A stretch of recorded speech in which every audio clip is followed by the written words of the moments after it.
नमस्कार, उत्तराखंड समाचार में आपका स्वागत है। मैं प्रियम शंकर झा। सबसे पहले मुख्य समाचार। पुष्कर सिंह धामी ने ली उत्तराखंड के मुख्यमंत्री पद की शपथ। प्रधानमंत्री नरेंद्र मोदी समेत कई केंद्रीय मंत्री और कई राज्यों के मुख्यमंत्री समारोह में रहे मौजूद। 8 मंत्रियों ने भी ली पद और गोपनीयता की शपथ।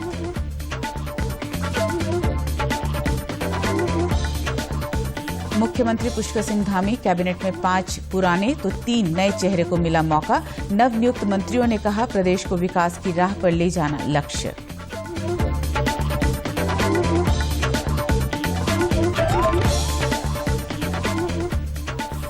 केंद्र ने कहा, कोविड रोकथाम के लिए अब जरूरी नहीं आपदा प्रबंधन अधिनियम। राज्यों और केंद्र शासित प्रदेशों को लिखा पत्र। मास्क लगाना और हाथ धोना जारी रखने की सलाह।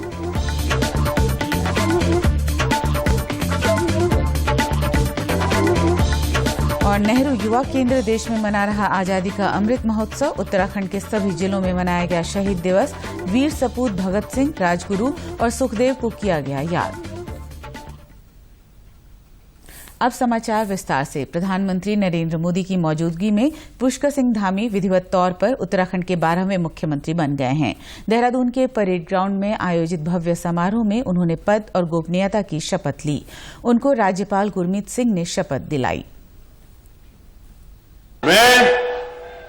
मैं पुष्कर सिंह धामी ईश्वर की शपथ लेता हूं कि मैं विधि द्वारा स्थापित भारत के संविधान के प्रति सच्ची श्रद्धा और निष्ठा रखूंगा। मैं भारत की प्रभुता और अखंडता अक्षुण्ण रखूंगा।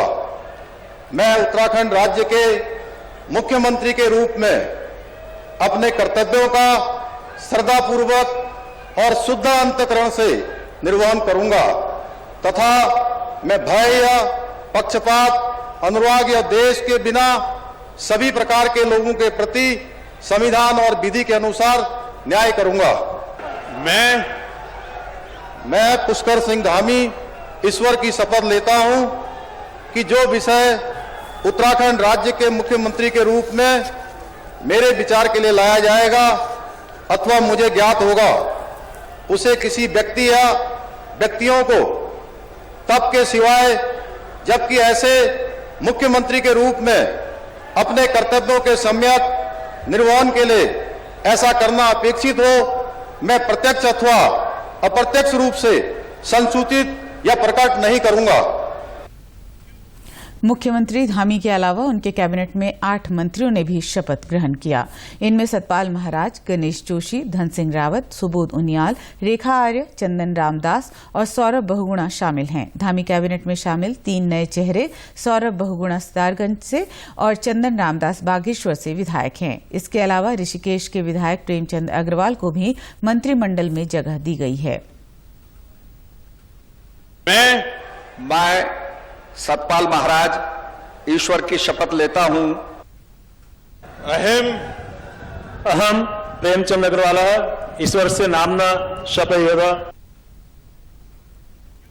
वहीं शपथ ग्रहण के बाद मीडिया से बातचीत में मुख्यमंत्री पुष्कर सिंह धामी ने कहा कि प्रदेश को जनभावनाओं के अनुरूप राज्य बनाएंगे। आभार व्यक्त करता हूं, उनको नमन करता हूं कि उन्होंने हमारे देश के यशस्वी प्रधानमंत्री नरेंद्र मोदी जी के नेतृत्व में पहली बार उत्तराखंड के अंदर 2/3 बहुमत की लगातार दूसरी बार भारतीय जनता पार्टी की सरकार बनवाई है। हमारा संकल्प है जो विकल्प रहित है, उत्तराखंड के अंतिम छोर में पहुंचे हुए व्यक्ति तक सुविधाएं पहुंचे, शासन पहुंचे, हमारा विकास पहुंचे और 2025 जब हमारा राज्य 25 वर्ष का होगा, जब हम इसके सिल्वर जुबली वर्ष मना रहे होंगे, उस समय हम हिंदुस्तान के श्रेष्ठ राज्य बने, उसके लिए हमारी सरकार काम करेगी। सरलीकरण का मंत्र, समाधान का मंत्र और निस्तारण का मंत्र, ये मंत्र लेकर हम पूरी पारदर्शिता के साथ चीज़ों को सरल करेंगे। हमारी सरकार लोगों के गांव-गांव तक जाएगी, घर-घर तक जाएगी और जो भी अच्छे समाधान हो सकते हैं उन समाधानों को करेंगे। माननीय प्रधानमंत्री जी का जो विजन है कि ये आने वाला दशक ये उत्तराखंड का दशक होगा, इसको उत्तराखंड का दशक बनाने के लिए हमारी सरकार कृत संकल्पित है और जो भी हमने संकल्प लिए हैं उन सभी संकल्पों पर आज से ही हमारी सरकार काम करना प्रारंभ करेगी। कल हम कैबिनेट की पहली बैठक करेंगे, उसके माध्यम से आप सबको बहुत सारी जानकारियां देंगे। शपथ ग्रहण समारोह में गृह मंत्री अमित शाह, रक्षा मंत्री राजनाथ सिंह, भाजपा के राष्ट्रीय अध्यक्ष जेपी नड्डा, केंद्रीय मंत्री नितिन गडकरी, प्रदेश प्रभारी प्रहलाद जोशी, यूपी के मुख्यमंत्री योगी आदित्यनाथ, मध्य प्रदेश के मुख्यमंत्री शिवराज सिंह चौहान, हिमाचल के मुख्यमंत्री जयराम ठाकुर, वसुंधरा राजे सिंधिया, राज्य मंत्री अजय भट्ट समेत प्रदेश के सांसद और अन्य प्रमुख लोग मौजूद रहे। मुख्यमंत्री पद की शपथ के बाद मुख्यमंत्री आवास में मुख्यमंत्री पुष्कर सिंह धामी को गार्ड ऑफ ऑनर दिया गया। मुख्यमंत्री पुष्कर सिंह धामी के कैबिनेट में 5 पुराने मंत्रियों को जगह दी गई है। इनमें सतपाल महाराज, गणेश जोशी, धन सिंह रावत, सुबोध उनियाल और रेखा आर्य शामिल हैं। विधानसभा के पूर्व अध्यक्ष प्रेमचंद अग्रवाल को भी मंत्रिमंडल में शामिल किया गया है। उन्होंने कहा कि जो नई जिम्मेदारी उन्हें पार्टी ने सौंपी है उसका ईमानदारी से निर्वहन करने की कोशिश करेंगे। उन्होंने पार्टी नेतृत्व का आभार जताया। के रूप में काम किया और आप जैसा उसकी सराहना कर रहे हैं, निश्चित रूप से ये जो नई जिम्मेवारी हमारे नेतृत्व ने मेरे को दी है, मैं उसके लिए माननीय प्रधानमंत्री आदरणीय नरेंद्र मोदी जी का, अपने माननीय गृह मंत्री आदरणीय अमित शाह जी का, अपने राष्ट्रीय अध्यक्ष आदरणीय जेपी नड्डा साहब का, अपने प्रदेश के माननीय मुख्यमंत्री आदरणीय धामी जी का और हमारे प्रभारी जी का, सभी का मैं बहुत धन्यवाद कर रहा हूँ। निश्चित रूप से जो नया भरोसा मेरे पर जताया है मंत्रिमंडल में मुझे शामिल करके, मैं उनकी कसौटी पे खरा उतरूंगा, ये मैं कह सकता हूं। कैबिनेट में शामिल मंत्री सुबोध उनियाल ने कहा कि पिछली सरकार में कृषि के क्षेत्र में कई योजनाएं शुरू की गई थी। सरकार किसानों के विकास के लिए प्रतिबद्ध है। निश्चित रूप से कृषि में जो हम लोगों ने सुधार किए हैं, वो सुधार आगामी वर्षों में बहुत किसानों के लिए बहुत सहायक हथियार सिद्ध होंगे और हमारे राज्य का किसान समृद्ध होगा। जो आदरणीय प्रधानमंत्री जी की संकल्पना है doubling the income of the farmer, उसको हम प्राप्त कर रहे हैं। कैबिनेट मंत्री गणेश जोशी ने कहा कि सैन्य धाम उनका मुख्य प्रोजेक्ट है, इसको पूरा करेंगे। और जिस विश्वास के साथ जनता ने पूर्ण बहुमत हमको दिया है, जनता की भावों पर खरा उतरना हमारी जिम्मेदारी होगी। और मैं आभार व्यक्त करना चाहता हूं देश के प्रधानमंत्री नरेंद्र मोदी जी का, आदरणीय नड्डा जी का, आदरणीय अमित शाह जी का, प्रदेश के मुख्यमंत्री पुष्कर सिंह धामी जी का, कि मेरे जैसे एक फौज के सिपाही को एक बार फिर काबिना मंत्री बनाकर सेवा करने का मौका दिया है। मेरी पूरी कोशिश होगी उनके विश्वास हम खरा उतरेंगे और जो सैन्य धाम का मेरा प्रोजेक्ट है 2024 से पहले हम उसको पूरा करेंगे। कैबिनेट मंत्री धन सिंह रावत ने कहा कि इस बार भी ईमानदारी से सरकार चलाएंगे और राज्य के हित में बेहतर निर्णय लेंगे। आज विधिवत से जो है मंत्रिमंडल का गठन कर दिया गया है और मैं कह सकता हूं कि राज्य के हित में हम अच्छे निर्णय करेंगे, अच्छे फैसले लेंगे, जीरो टॉलरेंस की सरकार चलाई जाएगी और मैं कह सकता हूं एक ईमानदार सरकार चलाने का काम करें। कैबिनेट मंत्री रेखा आर्य ने कहा कि अगले 5 साल भाजपा सरकार सबका साथ सबका विकास का ध्येय लेकर चलेगी और उत्तराखंड को नंबर 1 प्रदेश बनाया जाएगा। देखिए, सबसे पहले तो मैं अपने केंद्रीय नेतृत्व का, प्रदेश नेतृत्व का बहुत धन्यवाद करती हूं कि उन्होंने मुझ पर जो विश्वास दिखाया है, दूसरी बार शपथ लेने का मौका दिया है, मैं हृदय की गहराई से धन्यवाद और आभार व्यक्त करती हूं। और रही बात 5 साल की, तो निश्चित रूप से हमारी सरकार का सबका साथ, सबका विश्वास, सबका प्रयास, इस ध्येय के साथ काम किया जाएगा। उत्तराखंड को नंबर 1 राज्य विकास की दिशा में बनाया जाएगा। ये हमारा संकल्प जो है इन 5 साल में आपको दिखाई पड़ेगा। धामी कैबिनेट के नए चेहरों में शुमार चंदन रामदास के अनुसार भाजपा सरकार पिछड़े क्षेत्रों और अनुसूचित जाति के लोगों के विकास पर जोर देगी। केंद्रीय नेतृत्व, प्रदेश नेतृत्व में और माननीय मुख्यमंत्री जी ने मुझे मंत्री की जिम्मेदारी दी है। पहले तो मैं उनको दिल से सबको धन्यवाद दूंगा। और जो हमारा संकल्प पत्र है, जो माननीय मुख्यमंत्री जी ने 6 महीने के अंदर जो ऐतिहासिक काम किए, जो अधूरे रह गए, उनको पूरा करने का काम करेंगे और अनुसूचित जाति के लिए, जनजाति के लिए, पिछड़े वर्ग के कार्यक्रम को गति देंगे और अच्छा कार्यक्रम करेंगे। कैबिनेट मंत्री सौरभ बहुगुणा के अनुसार भाजपा सरकार उत्तराखंड को विकास की होड़ में आगे ले जाने का काम करेगी। माननीय पुष्कर सिंह धामी जी, हमारे माननीय मुख्यमंत्री जी का धन्यवाद करना चाहता हूं कि उन्होंने मुझे इस लायक समझा कि मैं उत्तराखंड की सेवा कर सकता हूं कैबिनेट मंत्री के रूप में।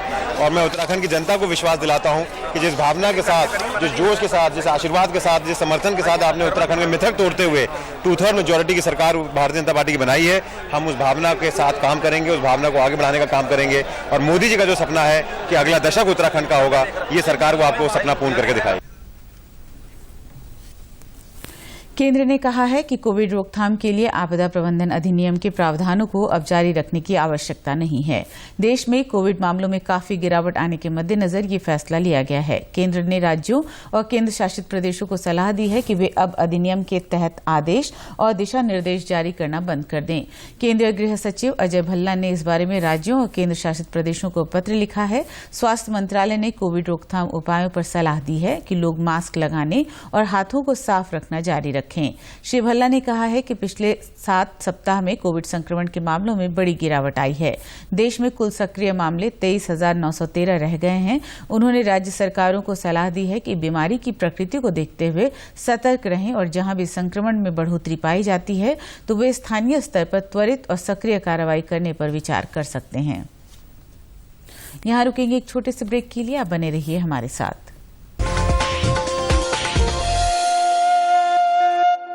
अपने अकाउंट से संबंधित लेन देन के बारे में तुरंत अलर्ट पाने के लिए अपने बैंक के पास अपना मोबाइल नंबर और ईमेल रजिस्टर कर दीजिए। अगर आपको किसी ऐसे लेन देन के बारे में अलर्ट मिलता है जिसे आपने नहीं किया है या फिर अधिकृत नहीं है तो तुरंत अपने बैंक को आप सूचित करें। आरबीआई कहता है, जानकार बनिए, सतर्क रहिए।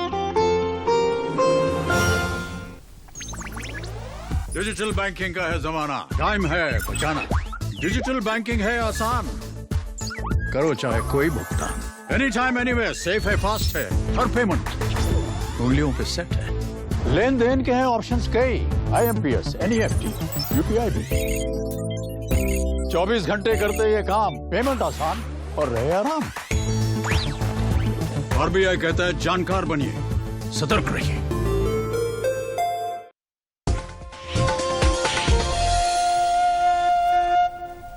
ब्रेक के बाद एक बार फिर से आपका स्वागत है। नेहरू युवा केंद्र संगठन आजादी का अमृत महोत्सव के तहत आज देश के सभी 623 जिलों में शहीद दिवस मनाया जा रहा है। वर्ष 1931 में 23 मार्च को भगत सिंह, राजगुरु और सुखदेव को फांसी दी गई थी। युवा क्रांतिकारियों के बलिदान की स्मृति में प्रत्येक वर्ष 23 मार्च को शहीद दिवस मनाया जाता है। इसी कड़ी में उत्तराखंड में सभी 13 जिलों में नेहरू युवा केंद्र द्वारा शहीद दिवस कार्यक्रम का आयोजन किया गया। इसमें युवाओं ने राष्ट्रगान के पश्चात अमर शहीदों की याद में 2 मिनट का मौन रखा। पौड़ी, रुद्रप्रयाग, पिथौरागढ़, चंपावत, उधम सिंह नगर में रक्तदान शिविर, प्रभात फेरी, युवा दौड़, शहीदों की याद में रैली, आजादी पर नुक्कड़ नाटक, रंगोली प्रतियोगिता आयोजित की गई। युवा कार्य मंत्रालय ने बताया कि नेहरू युवा केंद्र क्रांतिकारियों को श्रद्धांजलि थीम से इस दिवस का आयोजन कर रहा है। इसका उद्देश्य स्वाधीनता सेनानियों के जीवन, कार्य और दर्शन के माध्यम से युवा पीढ़ी में कृतज्ञता, गर्व, सम्मान और कर्तव्य भावना का संचार करना है। मंत्रालय ने कहा कि वीर क्रांतिकारियों की गाथाएं युवाओं में देशभक्ति और राष्ट्रीयता की भावना जगाएगी तथा उन्हें राष्ट्र निर्माण के लिए प्रेरित करेगी।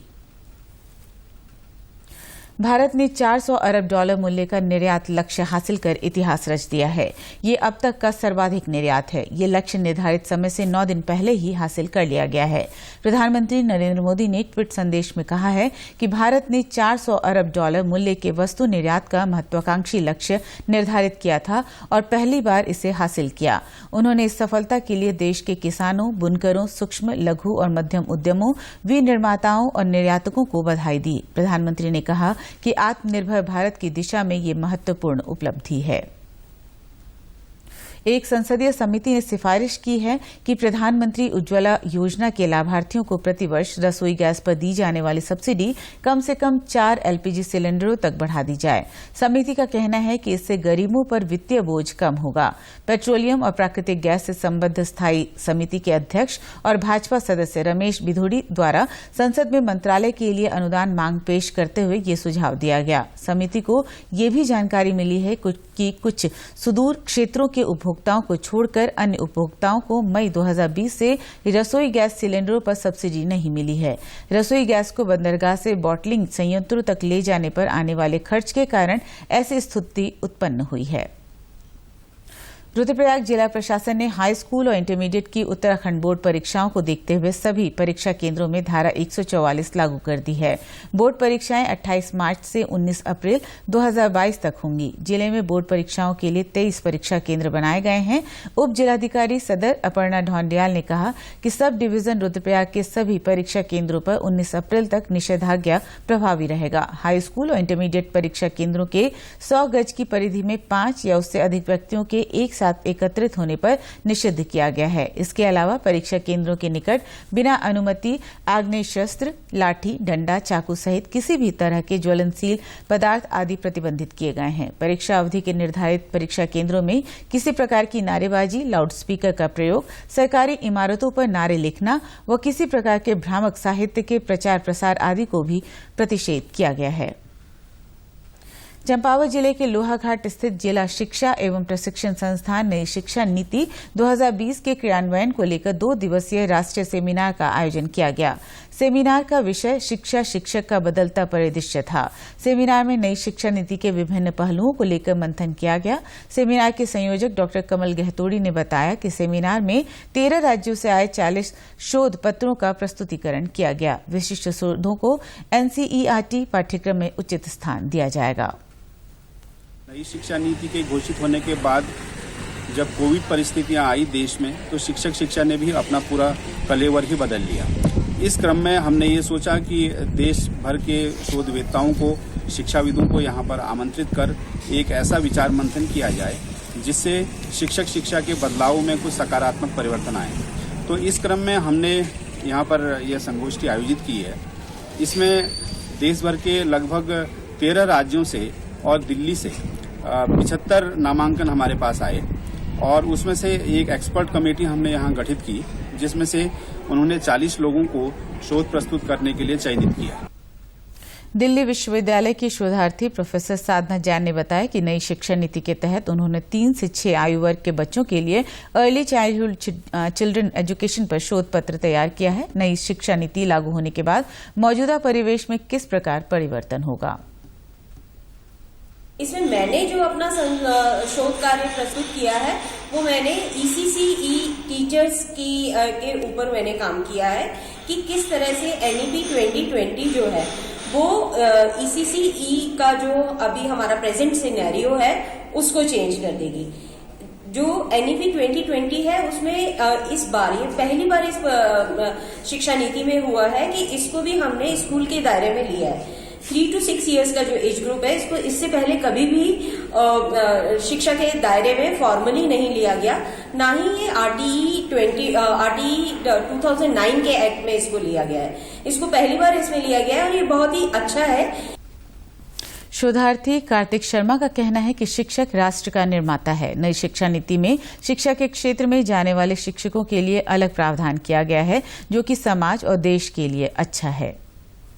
देश का निर्माता है वो शिक्षक है। यदि वो अच्छा होगा, उसकी शिक्षा व्यवस्था अच्छी होगी तो एक मजबूत राष्ट्र का निर्माण होगा। तो उसी के मद्देनजर NEP 2020 में एक बात विशेष रूप से कही गई है कि जो विशेष रूप से शिक्षक के क्षेत्र में जाना चाहते हैं, शिक्षक बनना चाहते हैं, उनको 4 साल का B.Ed का पाठ्यक्रम करना पड़ेगा और ये बहुत ही अच्छी बात है। इसी के साथ समाचार समाप्त हुए। नमस्कार।